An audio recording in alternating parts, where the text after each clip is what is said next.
The role of local governments is to provide the public infrastructure for private housing development. So instead of having the developers delivering private housing, creating more and more need for public infrastructure, what we've created is a development process that delivers all of the private housing together with all of the supporting public infrastructure. So there is no cost to council to deliver the supporting infrastructure. So instead of having that tension both in the regulatory and the public infrastructure delivery spaces, we say to the council, we will deliver the housing and all of the supporting infrastructure needed for that. So all part of the delivery process. That was Steven Liaros, who I'm interviewing about circular economy villages. In the years that I've been researching alternative models to housing development, I've been seeing a disturbing trend of many well-designed intentional communities dying in the planning and financing stages. These are neighborhoods designed by future residents with values of sustainability, affordability, and neighbor connection, which would provide a much higher quality of life than conventionally developed neighborhoods, and have other benefits, such as ecological, economic, and social regeneration. So what is creating the untimely death of what would otherwise be a great place to live, work, and play for many people? Well, the Circular Economy Village aims to solve that problem, and that's why I think it is such an important initiative. It has identified the most common barriers to these better designed housing developments, and it provides a system, a roadmap, and solutions to these barriers, which mainly are local area planning policies, the financing, and the need for infrastructure. So by having infrastructure informed by circular economy principles, this village has a design that creates less waste and more efficiency for energy, water, waste, and roading. And because of this, then, it creates climate resilience and affordability. So the main thing is that it removes the infrastructure responsibility from the council and it makes it part of the development.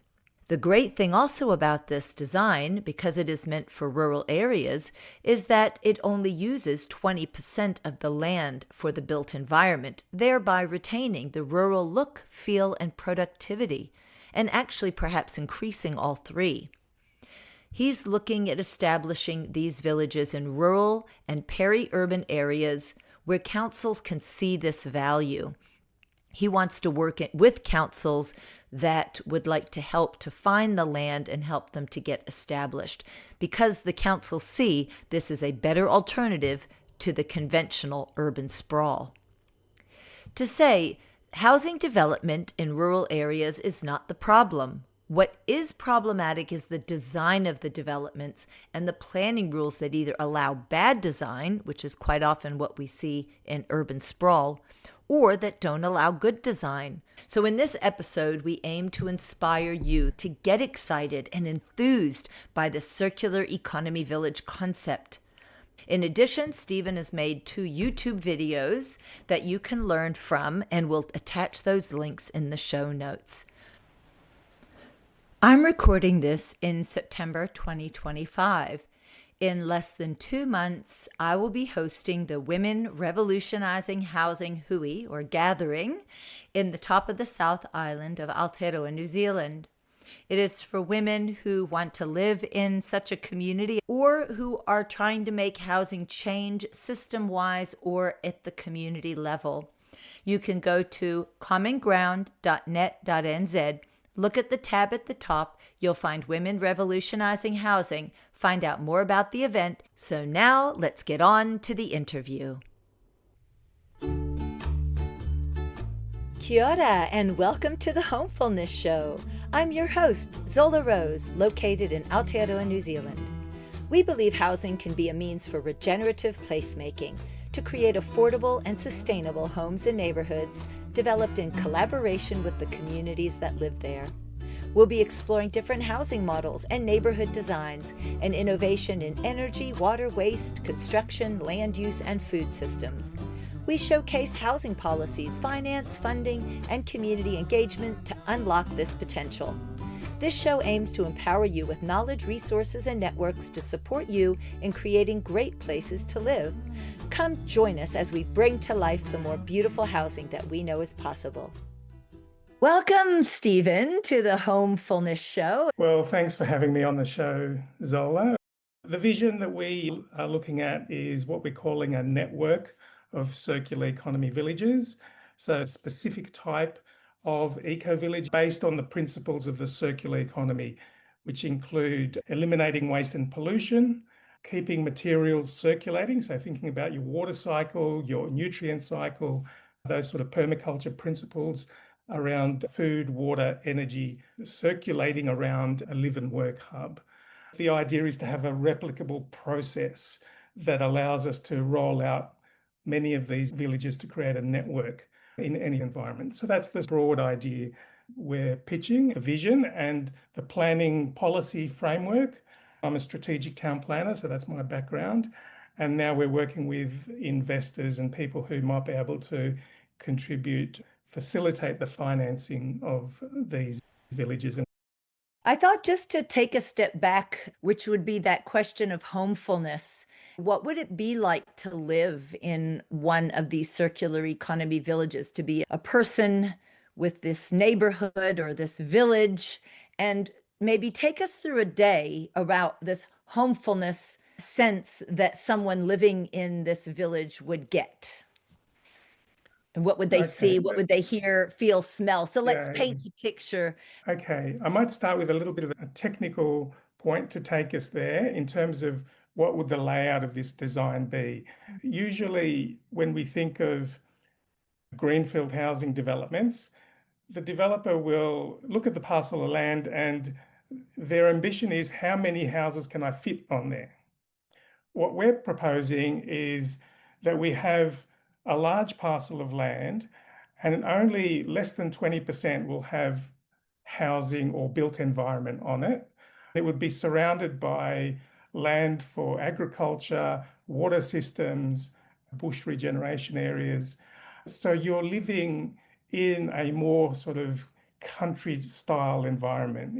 It's really about connection to that environment. For me personally, I feel, although we live at the edge of Sydney, we've traveled a bit in rural areas, and I feel most at ease when out of the city. As we drive back into the city, we feel that stress and tension of life in the city. So that's the first aspect of what the feeling would be. You would be in a more rural landscape area within a community of about 200 people on 40 hectares of land. That's the first aspect, the place you're in. In terms of the community, the idea is that those people, because of circular economy principles, they're built in, because we've built at the outset the infrastructure. By infrastructure, I mean the nature-based water systems, the agriculture systems, the energy systems. The community is then incentivized to manage those systems because in doing so, there's a reciprocal relationship. You get food, water, energy in return, and you don't have to buy it. You've bought into a place where you're not just buying housing, you're buying access to food, water, energy, internet, if that's what the community wants. Most people would want that. And access to shared electric vehicles. In this environment, it would be a live and work hub. So you can work from there. So you'd be walking to work rather than commuting. If you can work online, there's an online work hub. If you can work in agriculture, there's food systems, food processing and retail. We could have restaurants that are serving both the community itself as well as the broader community. So everything around food production, processing, and cooking. There's management of water and energy systems. In the circular economy, there's this idea of waste to resource microfactories, which is basically how do you break down the plastics and the things that are recyclable? How can you do that at a small scale within the village create sort of reuse things that would otherwise be waste to create something that might be able to be sold or may be able to be used within the village. So it's trying to create the framework for people to create their life within that, both economic opportunities and ways of self-governing. We think you need a commons governance approach. In other words, the people in the village would be self-governing and managing their common resources and infrastructure. How they do that is up to each community. Some might want a hierarchical structure, others might want a very democratic, everyone involved, everyone talking about everything all the time.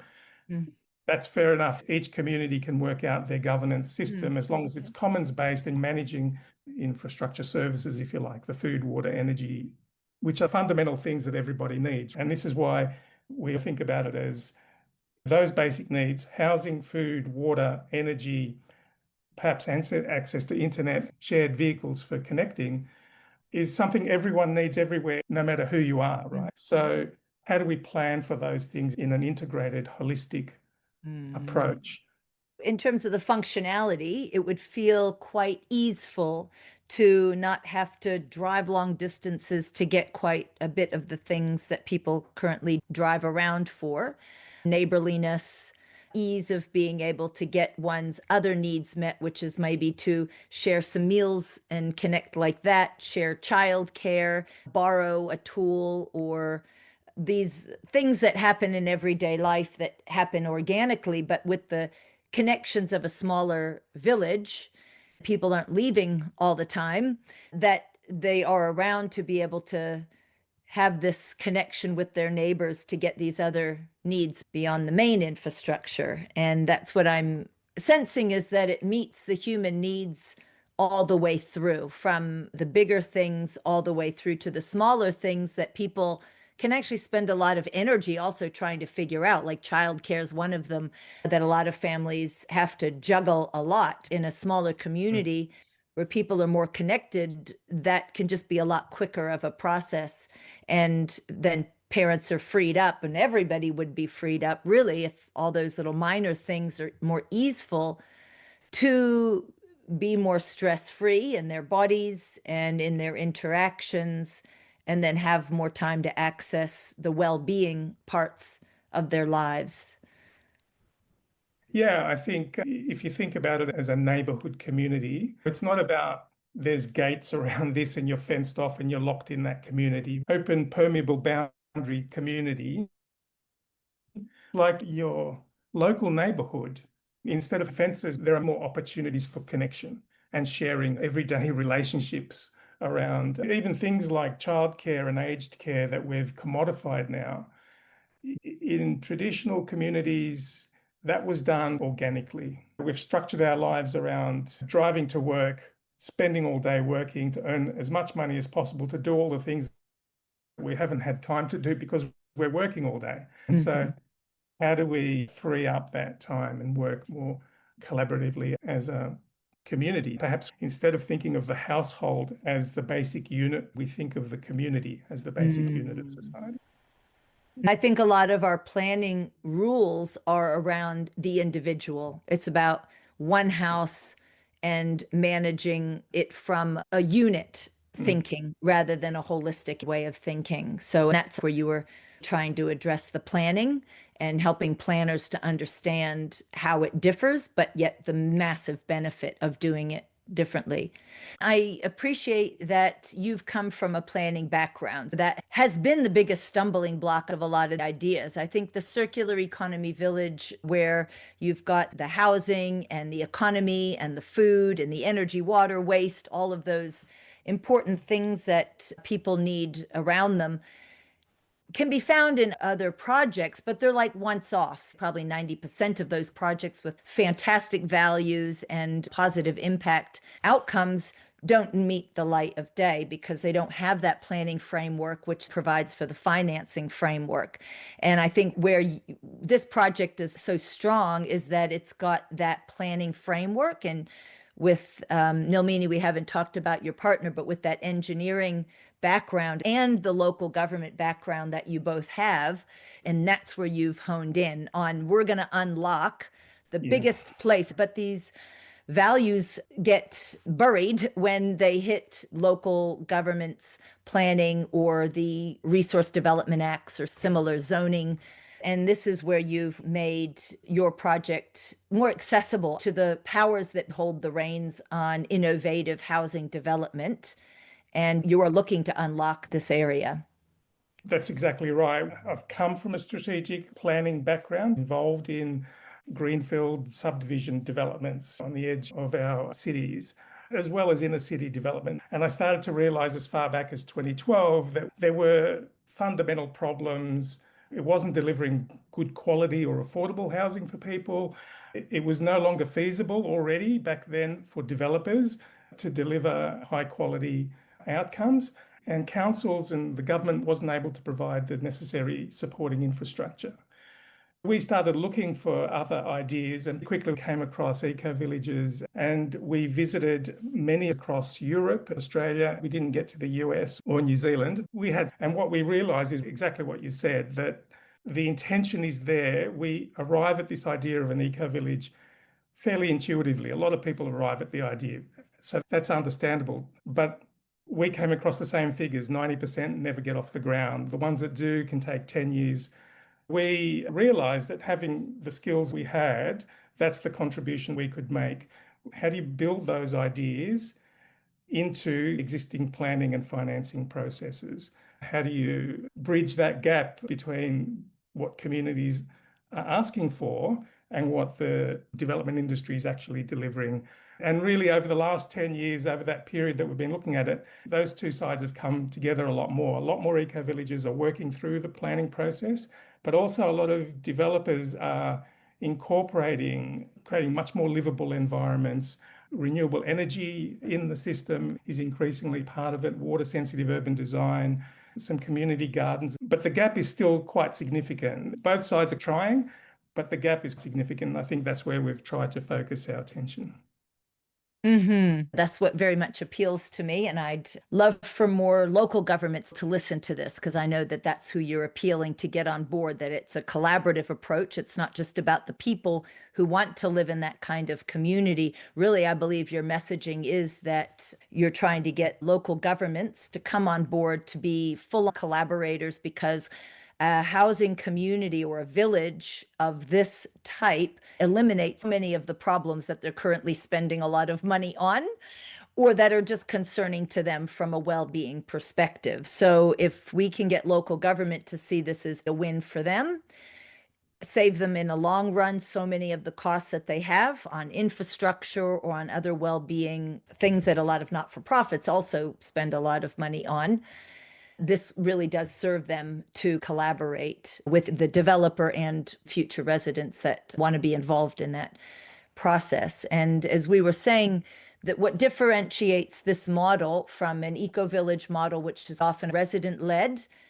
or developer profit-led, that we're looking at a biophilic or a landscape, a nature-based leading. What is it that this region calls for, the land calls for, and it quite often is indigenous in its way of thinking about how to be in place, how to be in land without disturbing too much. And in fact, we're harmony, where there's a working reciprocal relationship with the environment, developing from that perspective. That's what I appreciate about your model, that it can be developer-led, but the developer is really informed and driven by the regenerative values and how is it going to be to live in place, rather than what do I get out of it as a developer when I leave. And most likely, I suspect your developers will be future residents as well. They'll want to live in the places they've developed. Yes, absolutely. So landscape-led design is certainly a key point of difference, I feel, from the community-led approaches of most eco-villages. Not to say that's not valid and appropriate, and there certainly would be community involvement in the co-design process of certain aspects of it.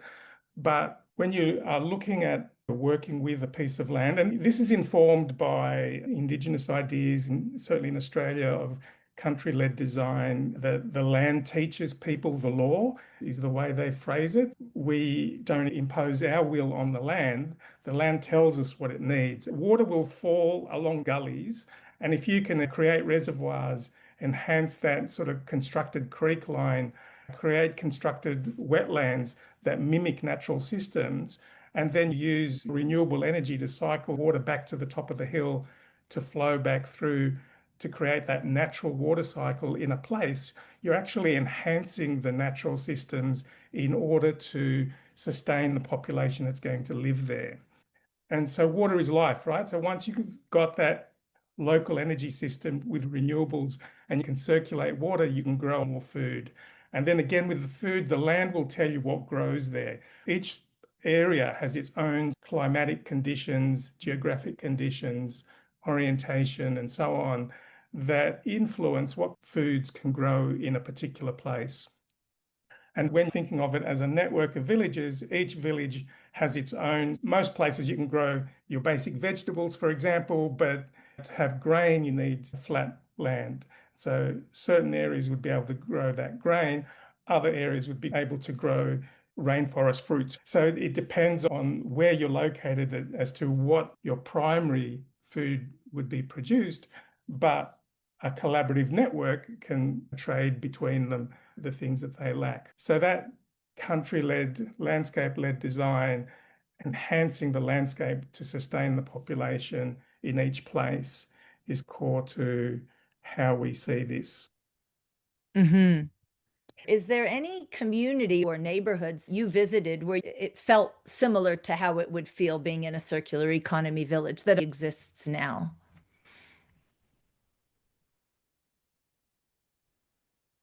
Yeah, there's one called Lochiel Park in Adelaide, which was led by the state-owned developer.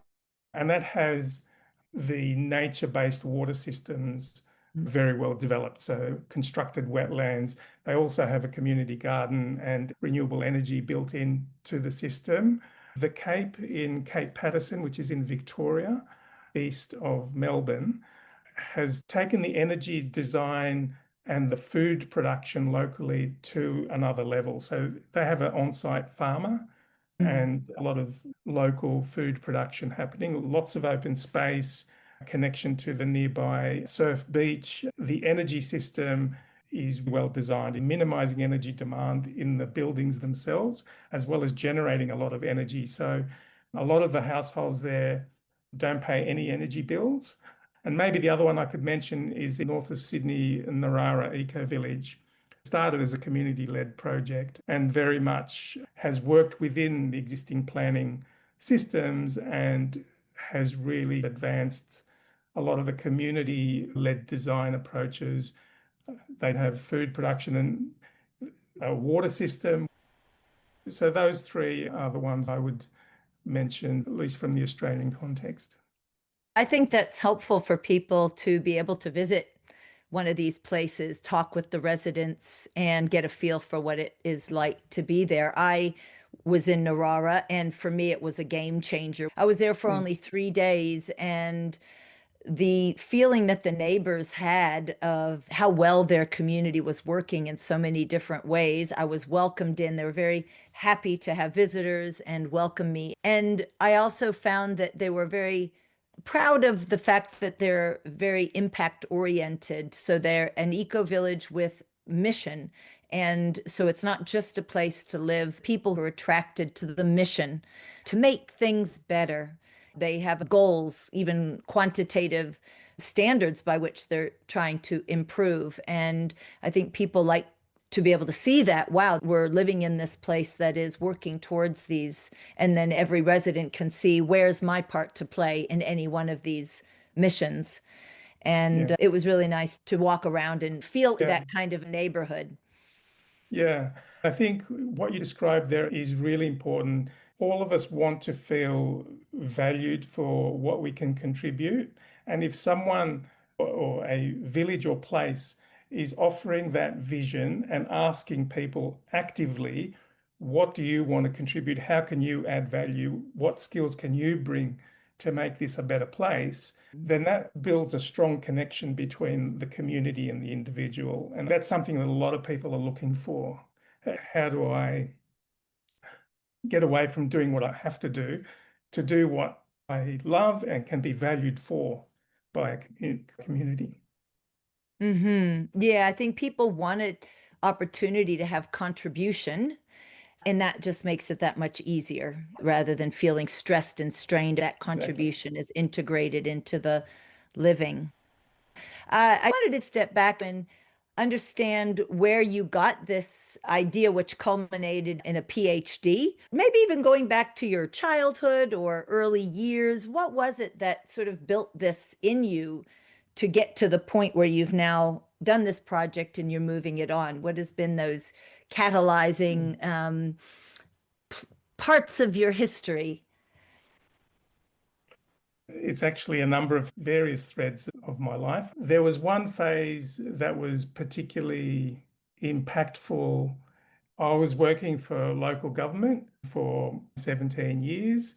Then a merger happened, and it felt like that loyalty and that contribution was suddenly irrelevant.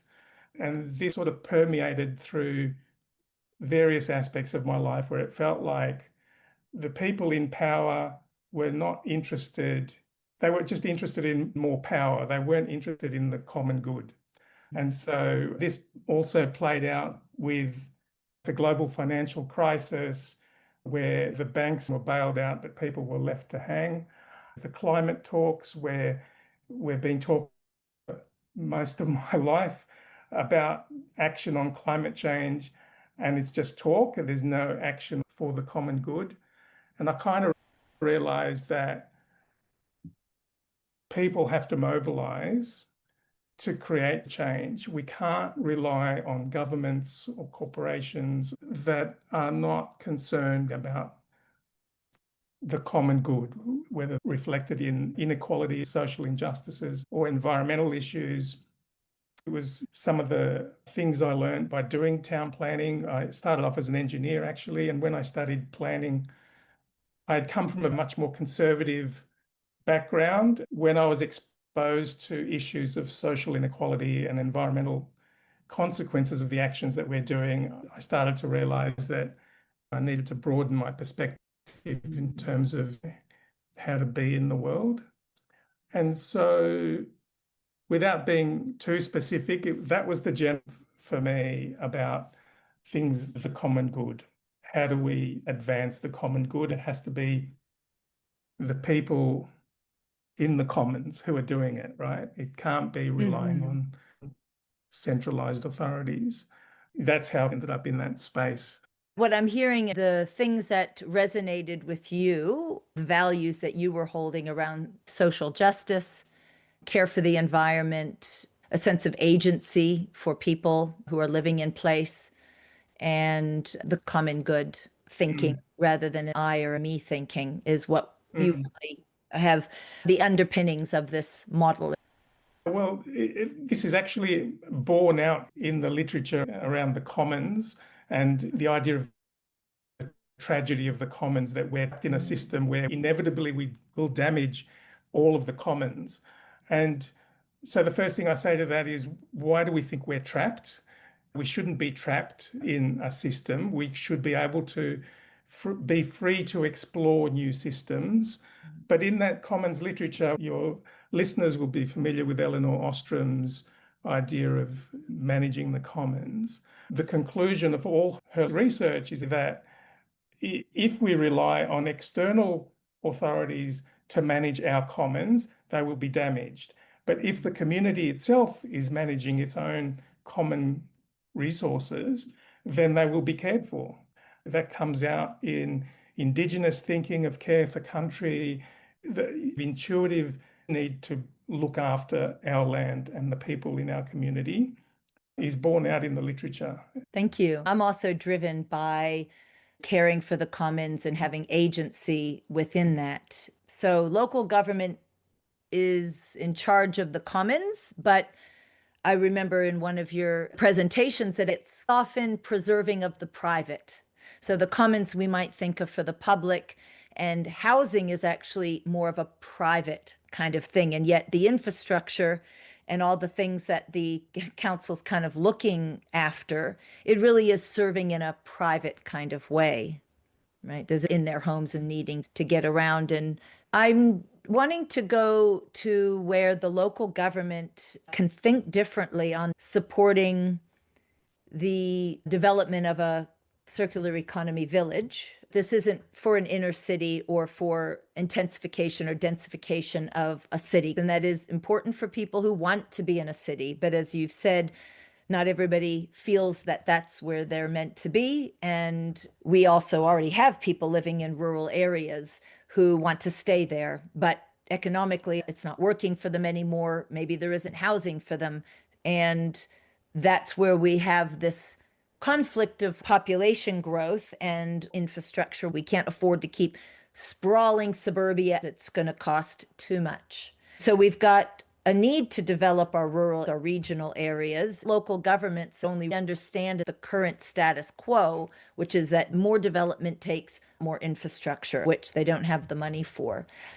So if we can frame this, let's now direct it to either people who want to advocate to their local government, hear this concept of a circular economy village and say, yes, I'm behind it. This is what I want in my regional rural area. And then to those councils looking after these areas, let's message this them and to people like me that really want to advocate what are the benefits and how is it that we can actually make this happen. I'd like to take a brief moment to share with you about Common Ground, the consulting agency to provide professional services to enable more affordable, socially connected, resilient, and climate-adaptive housing and neighborhood development and place-based living. Common Ground works with local government, with community housing providers, with for-purpose developers, and with groups of people wishing to lead their own housing initiatives. We provide services in housing strategy, design and facilitation of meaningful community engagement, research, policy development, training in new approaches to better housing outcomes. We also provide services in workplace culture and communication to create more cohesive and effective working teams and workplaces. You can visit our website at commonground.net.nz to learn more about our services and the Community Land Trust model, and please sign up for our weekly newsletter for inspirational resources, links to case studies that showcase successful initiatives and policies, and get announcements to upcoming events. So we think of local government from this perspective of how do we develop a circular economy village. There are two separate roles that local governments have. So the first is a regulatory role. Think about the activities, for example, the relationship between a developer and the council is essentially antagonistic, right? The developer is seeking to maximize what they can do, which maximizes the impact on surrounding residents and communities. And the council, from that regulatory perspective, is trying to protect the local community, to conserve the natural environment. So there's this tension between the developer maximizing, and that's how we think about environmental conservation, where we're protecting against the inevitable advance of private interests. So the public interest is to protect against that. So instead of having that antagonistic relationship, we want to develop a collaborative relationship with the council. The role of local governments is to provide the public infrastructure for private housing development.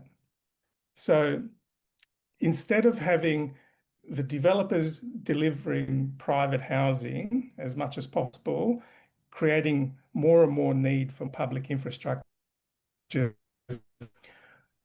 what we've created is a development process that delivers all of the private housing together with all of the supporting public infrastructure.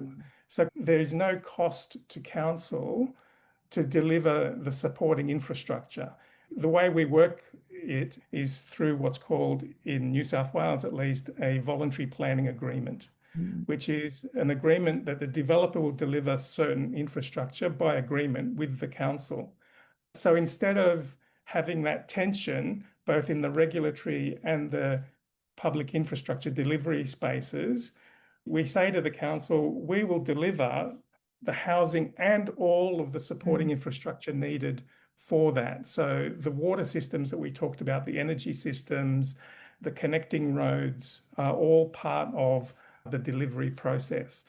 So that's where we try to deliver in locations that council believes strategically would benefit from. In some of the attractive locations that we were working in, attractive to people to come and move there, is that the local essential workers have been priced out. People from the cities are coming and working from home or putting the houses on Airbnb. And so local businesses are suffering because there's all these people from the cities working from home, taking up all the housing that's available. So the contribution we feel we can make to some of these rural communities is that we can provide housing for the essential workers of the area. Great. And what I'm hearing is that you're able with the local council to say, we're taking a bunch off your plate, but in exchange, you need to modify the way you understand rural development. So rural development being one house per so many hectares, because they want to keep productive land or rural character. But the circular economy village does that inherently. It already provides for, because it's got a dense living area in terms of the built environment, the whole area still is probably 75% still used in that rural way, whether it be agriculture or some other biological, ecological function or nature in general. That's embedded within development, counter to current planning policy for a rural area. But by doing that, densifying the housing, one then can still get that outcome that council wants out of how a rural area would be developed without all the extra costs of bringing the infrastructure. So in terms of a council coming on board, it's a no-brainer that the council would be, wow, this solves a lot of our problems.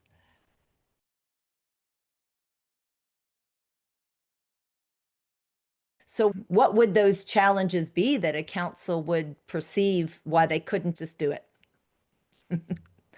We don't see anything as an obstacle that eliminates the possibility. We see challenges that need to be overcome. And we've worked with different councils. In some councils, there's enough unused farmland close to villages. We could deliver a dozen circular economy villages. In other areas, the land is constrained. One, Bellingen has a lot of national parks, state parks, bushland that we want to protect. Bellingen Village is nestled in very productive agricultural land that needs to be protected for that purpose, and other natural activities. So there isn't actually a lot of places there that could be used for an additional village. So it varies from place to place depending on existing conditions and constraints. The other obstacles are we don't have the provisions in the planning schemes to allow for this to happen, and particularly on rural land, which is protected for rural activities. So we need to negotiate an amendment to those schemes, planning instruments, and planning policies that would allow for that to happen. And planning really is only the first step. There's a whole lot of water management regulations. There's health regulations in terms of food production and processing on site. There's energy regulations around how you manage your energy system. This is what we would call a microgrid. So there's energy regulations as well that need to be overcome. So there's challenges to be faced and addressed, but I wouldn't call them obstacles that would prohibit it being done. They're obstacles that we've created through regulation that can be managed if you're focused on delivering the outcome that you want for communities and for the environment. That's right. Yes, and I've spoken to people who've said rules should serve people rather than people serving rules. Where a rule stops being beneficial, we need to look at the rules rather than continuing to just push these rules beyond their usefulness. So if I were to want to approach my local council, you've got some presentations already created. One talks about a systemic, holistic way of thinking, a regenerative way of thinking. The other has aspects of the project, which is a bit longer. So that would be helpful for me to start helping others to understand the basic concepts. What might be the next step? What are the strategies to get my council on board? This is the challenge we're tackling. Most regional councils that we've engaged with are comfortable supporting those changes that need to be made. But allowing for something, permitting sort of development is not the same as actually getting it on the ground, which needs the financing. And I think that is the key challenge that we're looking at now. We've created a financial strategy. It's not a detailed business plan, but a broad framework that builds on the community land trust model. For those who don't know, community land trusts are about community ownership of the land in perpetuity, the land on which a co-housing or eco-village type development would happen. It's owned in perpetuity by this community-owned land trust. And in most land trusts, individuals lease that land from the community or access that land in some way to build their own private house. In our model, the land trust would own all the land and improvements, buildings and infrastructure. People would access the village through a rental agreement. Through one agreement, you get access to housing, food, water, energy, internet, shared vehicles, and so on. That's the broad intention. The equity, the ownership of the village is owned by the residents. But the residents are unlikely to have all the money needed upfront. So we need development and debt financing from investors.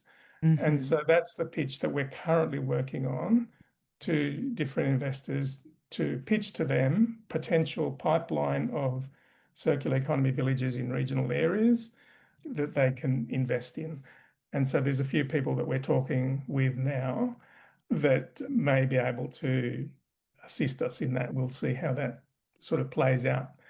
But they're two sort of parallel and necessary processes, the planning policy and the financing. And the financing will never work if there isn't a planning policy in place that allows it to happen. So that needs to happen in parallel.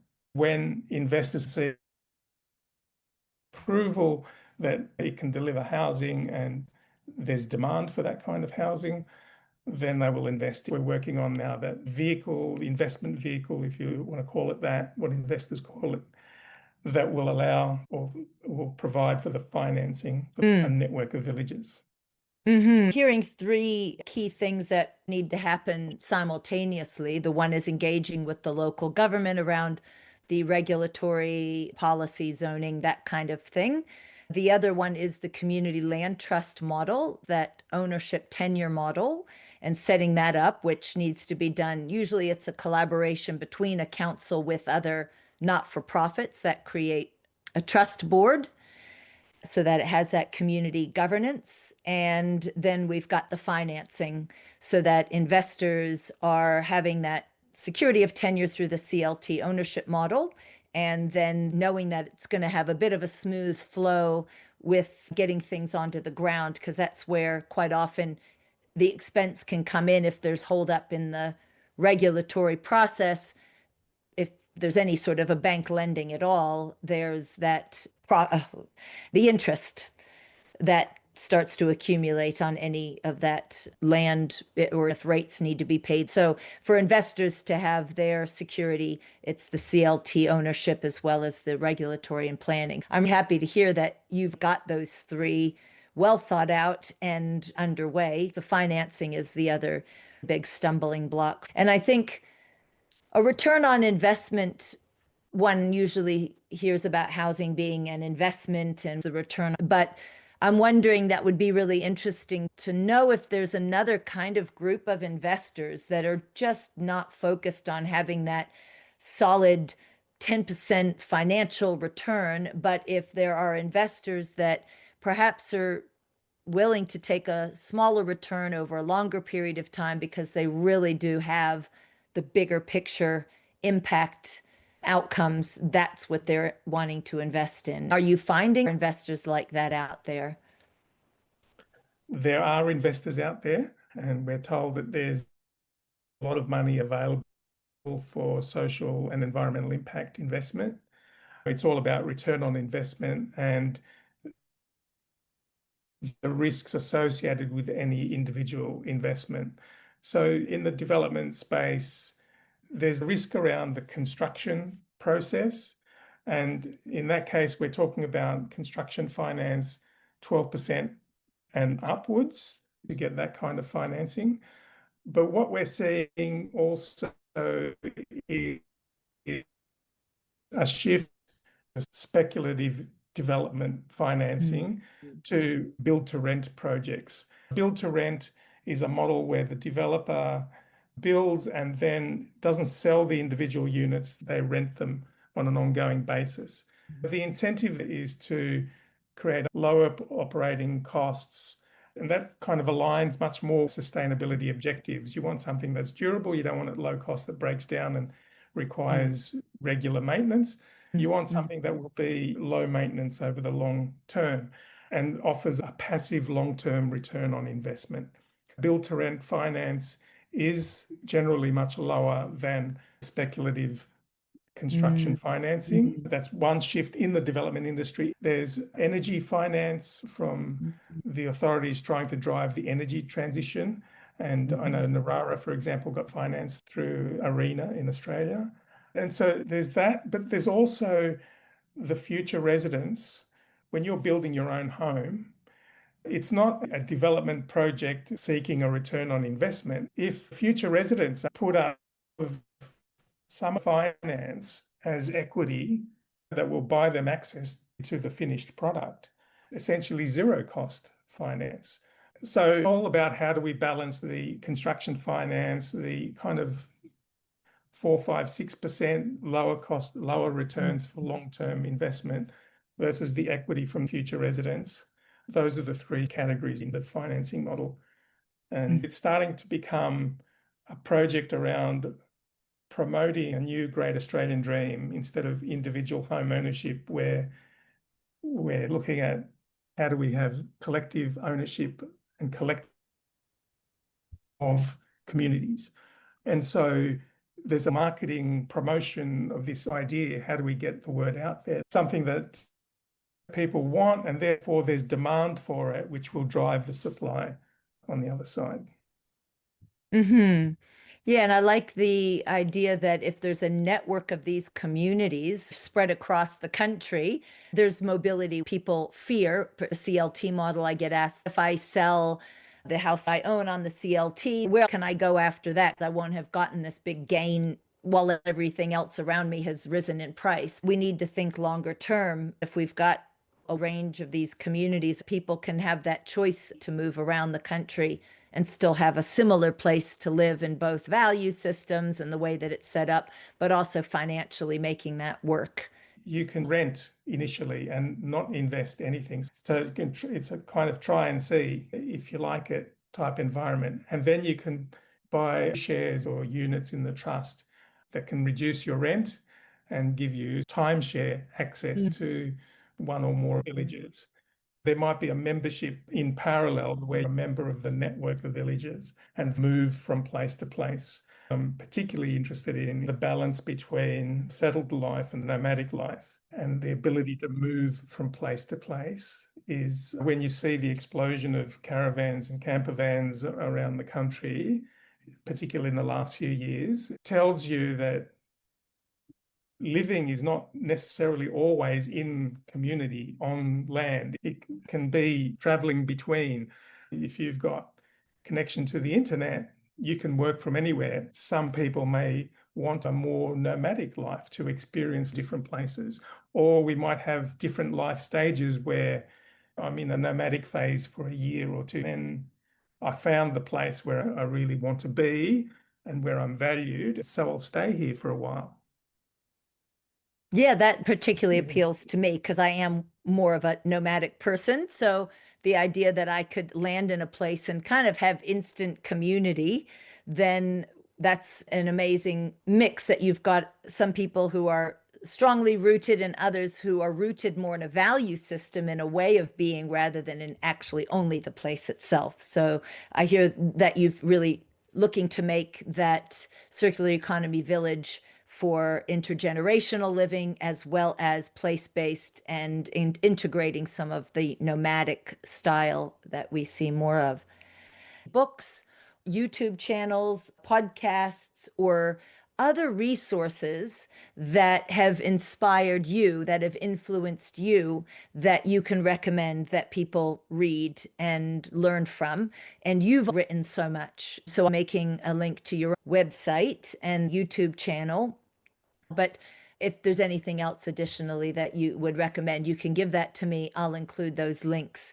Was there anything else you wanted to end on? Any final words? Firstly, thank you for the opportunity to share some of the work we've done. Just go back to that question of not being trapped in the current system, not feeling trapped, that there are alternative ways of living that we can imagine and then build.